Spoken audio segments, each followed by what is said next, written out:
இந்திய ஜனநாயக கட்சியின் 4வது மாநில மாநாடு கடலென திரள்வீர் கடலூர் February 8 வேப்பூர் பாசார் கடலூர். மகாகவி பாரதி பிறந்த புனிதமான மண் எட்டயபுரத்தில் பாரதியினுடைய நினைவு மண்டபத்திற்கு முன்னால் நாம் நின்று கொண்டிருக்கிறோம்.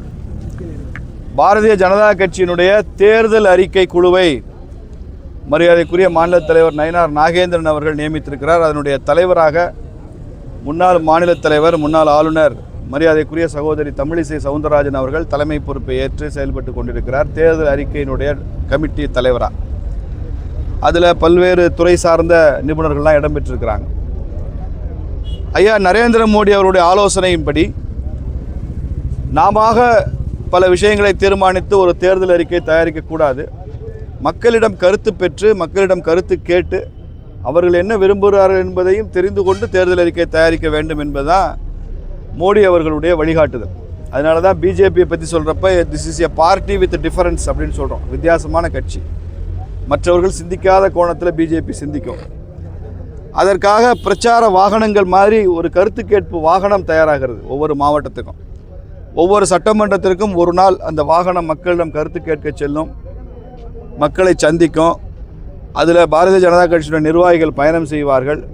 கருத்து கேட்புக்கு என்று ஒரு படிவம் இருக்குது, அந்த படிவம் கொடுங்க. கருத்து கேட்புக்குன்னு ஒரு படிவம் இருக்குது, இதுதான் அந்த படிவம். இந்த படிவத்தை மக்களிடம் கொடுத்து அவங்க இந்த தொகுதியினுடைய வளர்ச்சிக்கு இந்த பகுதியினுடைய வளர்ச்சிக்கு என்ன கருத்து சொல்கிறாங்கன்னு சொல்லலாம். தமிழகம் முழுக்கவே கருத்து சொல்லலாம். இந்த எட்டயபுரத்து மண்ணில் இருந்துக்கிட்டு சென்னையில் என்ன நடக்கணும்னு சொல்லலாம், எங்கே வேணாலும் கருத்து சொல்லலாம். தமிழ்நாடு முழுக்க அவங்க கருத்து சொல்கிறதுக்கான உரிமை இருக்குது. இன்றைக்கி அது எட்டயபுரத்தில் தூத்துக்குடி வடக்கு மாவட்டத்தில் இது விளாத்திகுளம் சட்டமன்றத்திற்கு உட்பட்டிருக்கு. இதனுடைய மாவட்ட தலைவராக சரவணன் கிருஷ்ணன் இருக்கார். அவருடைய ஏற்பாட்டின் பேரில் இங்கே நிகழ்ச்சி நடந்து கொண்டிருக்கு. இங்கே துவங்கி வைத்திருக்கிறோம். இப்போ மக்கள்கிட்ட கருத்து கேட்க போய்கொண்டிருக்கிறோம். இதுதான் இன்றைக்கி நான் எட்டயபுரம் வந்ததனுடைய நோக்கம். அதிமுக ஏற்கனவே தேர்தல் அறிக்கையை வெளியிட்டாங்க.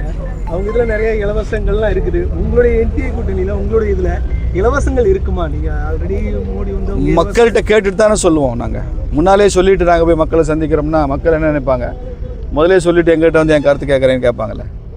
அதனால் மக்கள் கேட்கட்டும், மக்கள் சொல்லட்டும் என்ன திட்டங்கள் வேணும், என்ன வெல்ஃபேர் ஸ்கீம்ஸ் வேணும், உள்கட்டுமானத்துக்கு என்ன திட்டம் வேணும், அரசாங்கம் எந்த மாதிரியான நிதி உதவிகளை செய்யணும்னு மக்கள் எதிர்பார்க்குறாங்க. இதெல்லாம் அவங்க சொல்லட்டும், மக்கள் சொல்லட்டும். நீங்கள் முன்ன மாதிரி இல்லை. ஒரு அரசியல்வாதியை விட அரசாங்கம் நடத்துகிறவங்களோட மக்களுக்கு அதிக தகவல் தெரிகிறது. அதிக அறிவுள்ள மக்களாக இன்றைக்கி இருக்கிறாங்க. விஷயம் தெரிஞ்ச மக்களாக இருக்கிறாங்க. உலகமே தெரிந்தவர்களாக இருக்காங்க. இந்த எட்டயபுரத்துலேருந்தே இன்றைக்கு ஜியோ பாலிட்டிக்ஸை ரொம்ப நல்லா பேசக்கூடியவங்க இந்த எட்டயபுரத்திலே இன்றைக்கி நூற்றுக்கணக்கில் ஆள் இருப்பாங்க. அதனால் அவங்ககிட்டலாம் கருத்து கேட்க போகிறோம். எத்தகைய திட்டங்கள் வரும்னு எனக்கு தெரியாது. ஆனால் 2 திட்டங்கள் இந்த மாவட்டத்தில் ரொம்ப முக்கியமாக நேற்றிலிருந்து நான் சுற்றுப்பயணம் பண்ணும்போது சொல்கிறாங்க. அதை எங்கள் மாநில தலைவர் அவர்களது ஒப்புதலோடு இந்த கமிட்டியினுடைய தலைவர் அக்கா தமிழிசை ஒப்புதலோடு அது இடம்பெற செய்ய வேண்டும் என்ற அவா எனக்கு இருக்கிறது. ஒன்று, இந்த விளாத்திகுளம் புதூர் குளத்தூர் வழியாக கிழக்கு கடற்கரை சாலையை ஒட்டி ஒரு ரயில் வழித்தடம் வேணும் சென்னை வரைக்கும். இது இந்த பகுதி மக்கள் வந்து 50-60 வருஷமாக கேட்டுக்கொண்டிருக்கிற ஒரு விஷயம் அப்படின்னு சொல்கிறாங்க. எனக்கு தெரிய கனிமொழி இன்றைக்கி நாடாளுமன்ற உறுப்பினராக இருக்கிறார் தூத்துக்குடிக்காக. இதெல்லாம் அவங்க பேசுனாங்களான்னு தெரியல. ரயில் அமைச்சர் அங்கே தான் இருக்கார், பக்கத்தில் தான் இருக்கார். பிரதமரே பக்கத்தில் தான் இருக்கார். ஒரே நாடாளுமன்ற வளாகத்துக்குள்ளே தான் எல்லாம் இருக்காங்க. இதெல்லாம் சொன்னார்களா, செய்வதற்கு முயற்சி செய்தார்களா, ஒரு ஃபீசிபிலிட்டி ஸ்டடியாவது பண்ணுறதுக்கு இவங்க அதை எடுத்து சொன்னாங்களான்னு எனக்கு தெரியாது. அதனால் பாரதிய ஜனதா கட்சியினுடைய தேர்தல் அறிக்கையில் அது இடம்பெற வேண்டும் என்று மக்கள் விரும்புகிறார்கள். இதை நாங்கள் கமிட்டிக்கும் மாநில தலைவருக்கும் சொல்லுவோம். ஒன்று. 2வது விஷயம், இங்கே பம்பை வைப்பாறு இணைப்பு திட்டம் அப்படி வந்தால் இந்த வைப்பாறு இப்போ பெரிய அகலமான நதியாக இருக்குது.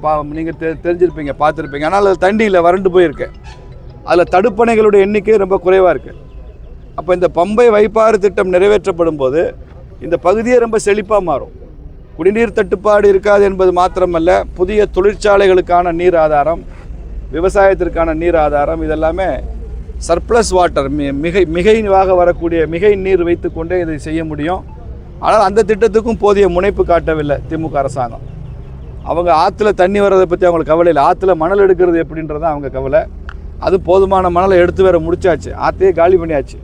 இனியாவது பம்பையும் வைப்பாறை இணைப்பாங்களா திமுக இன்னும் பார்க்கணும். ஆனால் பிஜேபியினுடைய தேர்தல் அறிக்கையில் அது இடம்பெற வேண்டும் என்று இந்த மக்கள் விரும்பி இருக்கிறார்கள். அதையும் நாங்கள் கட்சியிடம் எடுத்து சொல்லி செய்ய முடியும் என்ற நம்பிக்கை எனக்கு இருக்குது. அடுத்து என்டிஏ ஆட்சி அமைச்சதுன்னா கூட்டணி ஆட்சியா தனிச்சு ஆட்சி, அதிமுக ஆட்சி. எங்கள் முதலமைச்சராக எடப்பாடியார் இருந்து வழிகாட்டுவார், அவர் தான் முதலமைச்சர்னு அமித்ஷா அவர்களே அறிவிச்சிருக்கிறார். அவ்வளோதான், தேர் எண்ட்ஸ் தி மேட்டர். நீங்கள் அதுக்கு உள்ளே போய் கூட்டணி ஆட்சியா இல்லை தேசிய ஜனநாயக கூட்டணி ஆட்சின்னு சொன்னோன்னே அடுத்த கேள்வி கேட்பீங்க, உங்களுக்கு எத்தனை மந்திரி இலாக்கா அப்படின்னு கேட்பீங்க. சரி, அதுக்கு ஏதோ ஒருத்தர் ஒரு பதில் கேட்குறாரே நண்பர், ஊடக நண்பர்னு ஒரு ஆர்வத்தில் யாராவது சொல்லிவிட்டா அப்போ யாரெல்லாம் அமைச்சர், நீங்கள் ஆவீங்களா, அவரா வாரா இவரா வாரான்னு கேட்பீங்க. அதனால் இந்த ஊடக விளையாட்டுக்கு இது உகந்த நேரம் அல்ல. அதனால் அதுக்கெல்லாம் பலியாகிற தருணம் இல்லை.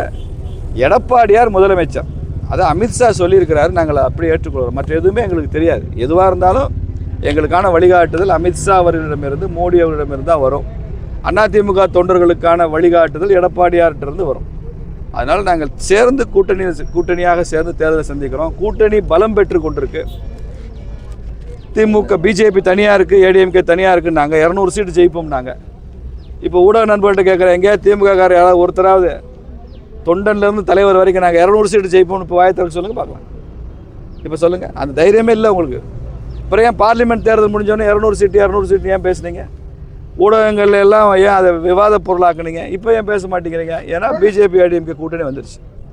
அப்புறம் என்ன சொன்னீங்க? அடுத்த ஸ்டேஜில் நாங்கள் தான் ஆட்சிக்கு வருவோம்னு சொன்னீங்க. இப்போ டிடிவி அண்ணன் உள்ளே வந்துட்டார், ராமதாஸ் அண்ணன் உள்ளே வந்துட்டார், அன்புமணி ராமதாஸ். இன்னும் கூட்டணி விரிவாக போகுது. இந்த மாத கடைசியில் பிரதமர் தமிழகம் வருகிறார், மதுரைக்கு வருகிறார். அப்போ இன்னும் புதிய கூட்டணி தலைவர்கள் மேடையில் இருப்பாங்க. இதெல்லாம் பெரிய அதிர்ச்சி தரும் தகவலாக இருக்கும் ஸ்டாலினுக்கு. அதனால் உங்கள் திமுக ஆட்டம் காலி. திமுக ஆட்சியின் நாட்கள் எண்ணப்படுகின்றன. பல பேர் ஊடகங்கள் எழுதுறீங்க, இன்னும் தேர்தலுக்கு 70 நாள் தான் இருக்குது, 80 நாள் தான் இருக்குது, 75 நாள் தான் இருக்குதுன்னு நீங்களாம் எழுதுறீங்க. உண்மைதான். ஆனால் அதில் ஒரு ஊடுபொருளாக ஒரு செய்தி இருக்குது.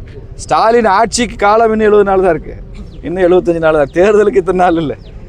ஸ்டாலினுடைய ஆட்சிக்கு, திமுக ஆட்சிக்கும் கெடு விதிக்கப்பட்டிருக்கு. தேர்தல் கமிஷன் தேர்தல் அறிவித்தா அது திமுக ஆட்சிக்கு விடுக்கப்பட்ட கெடு. அடுத்து விஜய் டபுள் இன்ஜின் டப்பா இன்ஜின் ஒரு விமர்சனம் பயங்கரமாக வச்சுருக்காரு. அவருங்க விசில் சின்ன வாங்கிட்டாரு. முதல்ல என்ன நினச்சாரு, டிடிவி காங்கிரஸ்லாம் தங்க கூட வருவாங்கன்னு நினச்சாரு. கையில் பிடிச்சி விசிலை ஊதலான்னு நினச்சாரு.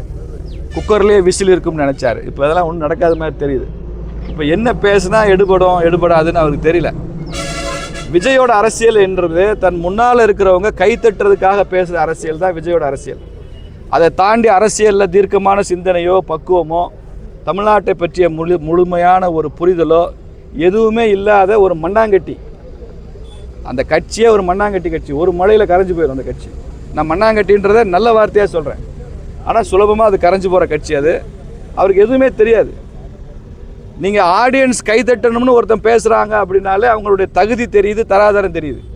விஜயோட முழு எய்மே அவங்க முன்னால் இருக்கிற ரசிகர்கள் படம் பார்க்கும்போது எப்படி விசில் அடிச்சுட்டே படம் பார்க்குறானோ, இவர் டூயட் பாடும்போது எப்படி விசில் அடிச்சுட்டே டூயட் ரசிக்கிறானோ, அது மாதிரி இவர் பஞ்சு டயலாக் பேசுனா அதை ரசித்து கைத்தட்டணும்னு நினச்சி தான் பேசுகிறாரு. விஜய் கூட்டத்தில் உட்கார்ந்துருக்கிற இந்த 5000-10,000 பேருக்கு வெளியில் ஒரு 8 கோடி தமிழர்கள் இருக்கிறாங்கன்றது விஜய்க்கு தெரியாது.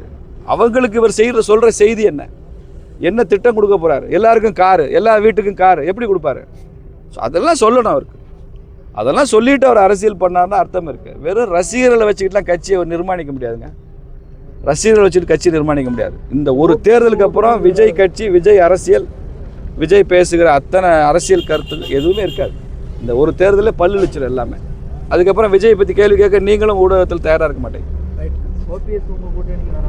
வரணும்னு விரும்புகிறோம்.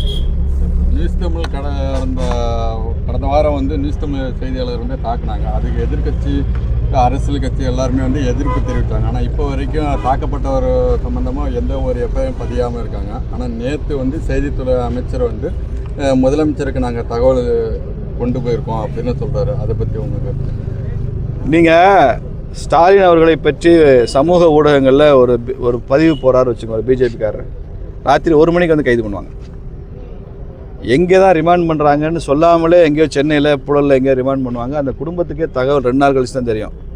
அந்த மனைவிக்கே தன் கணவர் ரிமாண்ட் ஆகிருக்காருன்ற தகவல் கூட வராது. அப்படி எங்களுக்கு எத்தனையோ அனுபவம். அந்த அனுபவத்தின் அடிப்படையில் பேசுகிறேன் நான். இங்கே செய்தியாளர் தாக்கப்பட்டிருக்காரு, இன்னும் எஃப்ஐஆர் பதிவு செய்யலை, நடவடிக்கை எடுக்கிறதுக்கு அந்த அரசாங்கம் எவ்வளோ தயங்குது ஸ்டாலின் அரசாங்கம்னா, இதை எதிர்க்கட்சிகளோ பிஜேபி கண்டிக்குதுன்றதை விடுங்க, செய்தியாளர்கள் கண்டிச்சிருக்கீங்களான்னு சொல்லுங்கள். எத்தனை ஊடகங்களில், உங்கள் செய்தி நிறுவனங்களில் இதை கண்டித்து இதுக்கு முக்கியத்துவம் கொடுத்து செய்தியாளர் தாக்கப்பட்டார்னு உங்கள் ஊடக நிறுவனம் செய்தி வெளியிட்டதான்னு முதல்ல உங்கள் ஊடகத்தை கேளுங்க. எஃப்ஐஆர் பதிவு செய்யணும்னு வலியுறுத்தி உங்கள் ஊடகத்தில் நீங்கள் பணியாற்றி சம்பளம் வாங்குகிற ஊடகத்தில் செய்தி வந்ததான்னு கேளுங்க. அப்போ இன்றைக்கி நியூஸ் தமிழ் இல்லையா, அந்த செய்தியாளருக்கு பாதுகாப்பு இல்லை, நாளைக்கு எனக்கும் உங்களுக்கும் பாதுகாப்பு இல்லை.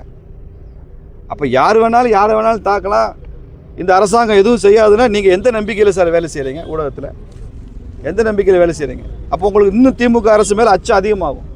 ஐயோ நம்ம ஊடகம் நம்மளை காப்பாற்ற வராது, நம்ம நிறுவனம் நமக்கு உதவி செய்யாதுன்னு நினச்சா என்ன செய்வீங்க? எதுக்கு வம்பு, திமுக எதிர்த்து எதுவுமே செய்தி வராமல் பார்த்துப்போம் நீங்கள் நினைப்பீங்க. அதை நோக்கி தான் தமிழ்நாடு போய்கிட்டே இருக்குது. ஊடக சுதந்திரம் முக்கியம், ஊடக நண்பர்கள் முக்கியம், செய்தியாளர்கள் முக்கியம். பாரதிய ஜனதா கட்சியில் நீங்கள் நரேந்திர மோடி அவர்கள் மீது ஊடக தாக்குதல் நடத்தாத தாக்குதல் அவர் குஜராத் சிஎம்லேருந்து இது வரைக்கும் ஊடகத்து மேலே ஏதாவது ஒரு சின்ன அசம்பாவிதமோ ஒரு துரும்பையாவது கிள்ளி போட்டது பாரதிய ஜனதா கட்சி, மோடி அரசாங்கம். ஒரு உதாரணம் சொல்லுவீங்களா? நேற்று வரைக்கும் மோடி அவர்களை திட்டி திட்டி தலையங்கமும் கட்டுரையும் எழுதிக்கிட்டே இருக்கிற பத்திரிகைகள் மறுநாள் எங்கள் நிகழ்ச்சிக்கு வாங்கன்னா சந்தோஷமாக போய் அவங்கள வாழ்த்திட்டு வர்றாரு மோடி. அது அந்த ஊடக அதிபரே எங்கள்கிட்ட சொன்னார். நேற்று வரைக்கும் அவரை விமர்சனம் பண்ணியிருக்கிறோம் 10-15 வருஷமாக. இன்றைக்கி எங்கள் கட்சி எங்கள் பத்திரிகையில் ஒரு நிகழ்ச்சி கூப்பிட்றோம், உடனே வராரு, அவர் எந்த பாரபட்சம் பார்க்கல அப்படின்னு சொல்கிறாங்க.